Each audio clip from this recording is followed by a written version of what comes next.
हिंदू धर्म से जुड़ी कथाओं में ना तो स्त्री और ना ही पुरुष कहलाने वाले किन्नरों के बारे में वर्णन मिलता है।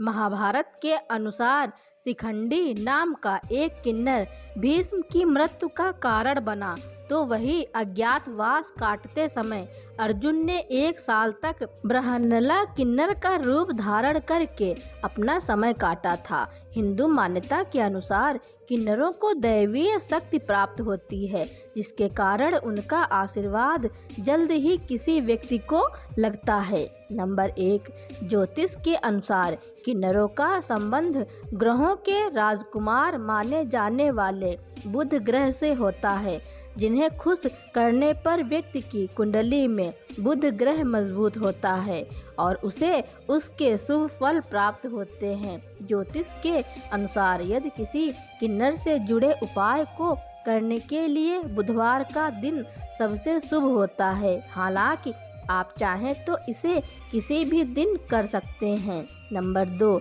यदि कोई व्यक्ति लंबे समय से बीमार चल रहा हो तो उसे जल्द स्वास्थ्य लाभ पाने के लिए बुधवार के दिन किन्नरों को मूंग की दाल दान करनी चाहिए। मान्यता है कि किन्नरों से जुड़े उपाय से व्यक्ति को जल्द ही स्वास्थ्य लाभ मिलता है। यदि आपके विवाह में कोई बाधा आ रही है या फिर आप अपने मनचाहे व्यक्ति से विवाह करना चाहते हैं, तो आपको अपनी इस मनोकामना को पूरा करने के लिए किसी किन्नर को हरे रंग के वस्त्र और हरे रंग की चूड़ियां दान करनी चाहिए। नंबर 3, यदि लाख कोशिशों के बाद भी आपका करियर या कारोबार आगे नहीं बढ़ रहा है, तो बुधवार के दिन किसी भी किन्नर को भोजन कराएं और उसे कौड़ियां दान में दें और बदले में उससे कोई एक सिक्का आशीर्वाद के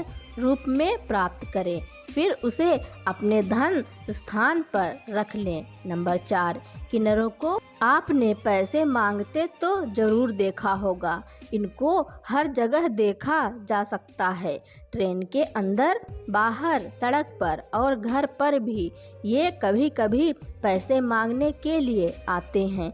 जब भी किसी के घर कोई बच्चा पैदा होता है तो यह वहां पहुंच जाते हैं। नंबर 5, ये उस घर से कुछ पैसे लेते हैं और बदले में अपना आशीर्वाद घर में जन्मे बच्चे को देते हैं।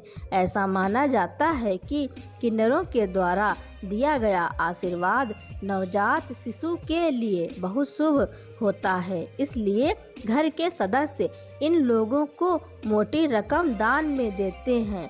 कोई 20,000, कोई 50,000 और अगर किन्हीं की अधिक सामर्थ्य है तो वे लाखों रुपए भी इन्हें दान दिया करते हैं। नंबर 6, ट्रेन में भी आपने देखा होगा कि ज़्यादातर लोग किन्नरों को दान देने से मना नहीं करते, क्योंकि उन्हें इनके द्वारा दिए गए आशीर्वाद पर भरोसा होता है।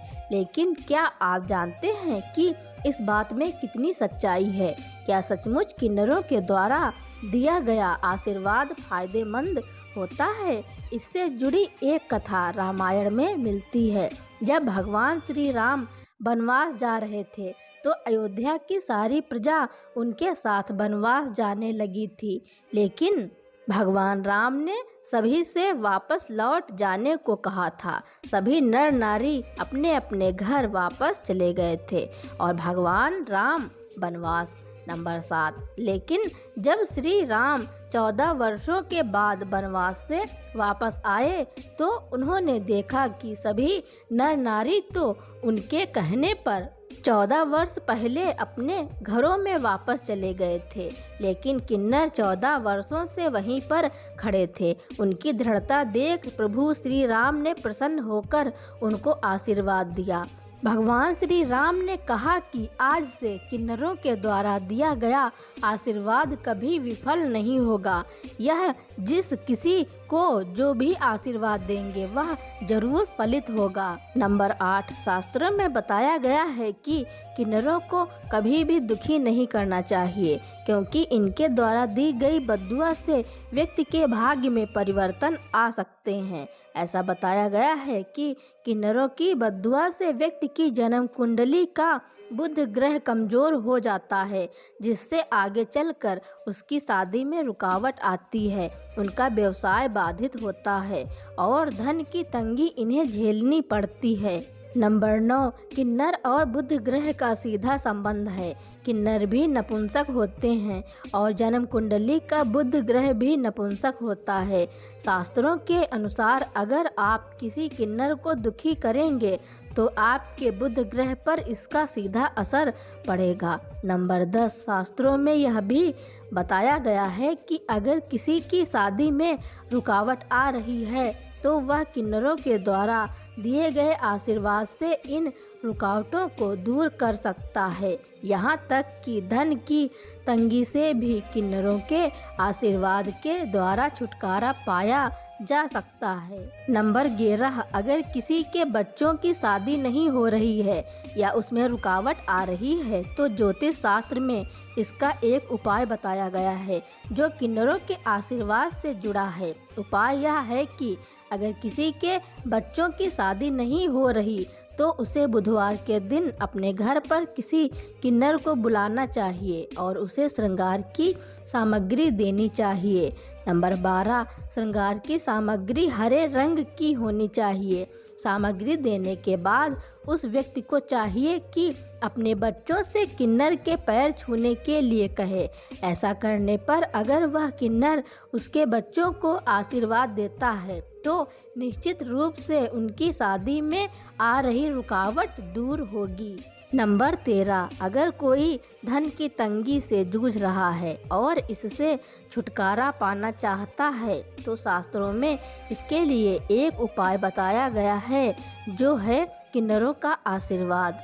अगर कोई धन की तंगी से छुटकारा पाना चाहता है तो उसे बुधवार के दिन किसी किन्नर को दान अवश्य देना चाहिए।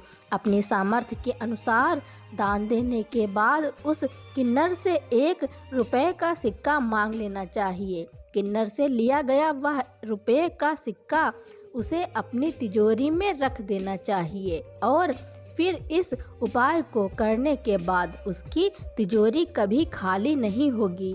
मेरी दी हुई जानकारी सुनने के लिए धन्यवाद। अगर मेरी दी हुई जानकारी आपको अच्छी लगी हो या फिर मेरे चैनल पर नए हो तो मेरे चैनल को लाइक, कमेंट, शेयर, सब्सक्राइब एवं बेल आइकन का बटन दबाना ना भूलें ताकि मेरी वीडियो आप तक पहले ही पहुंचती रहें।